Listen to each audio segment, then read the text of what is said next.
Assalamualaikum dan selamat pagi, geng. Pagi tu kita buang sampah yang barik pun. Kita buang sampah sambil kita beli pakai sarapan pagi tu, geng. Kita beli dekat kedai ujung nunjak.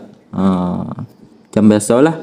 Di ujung tu jual roti canai. Okey, tadi kita dah pesan, kita minta ambil je lagi tu. Kita ambil, kita bayar. Okay, let's go. Inilah menu sarapan pagi saya, geng. Okay. Kita pulang ke tempat kerja baru. Kita naik tangga. Sebelum selamat pagi diucapkan kepada semua. Okay. Dah datang tempat kerja. Kita terus buka lang. Engkah atas meja roti canai. Kita sediakan cangkir ataupun cawan untuk kita buat air. Itulah air bagi kita minum pagi tu. Nescafe 3 in 1. Okey. Tengkah air panas dulu. Bagi-bagi tu jangan minum air ais lah. Si bagus. Minum air panas. Cun.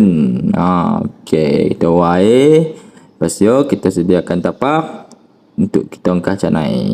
Okey. Mangkuk untuk kita ongkah kuah. Okey, geng. Tanpa membuang masa, jom kita makan. Hari tu kita makan cara banjir je.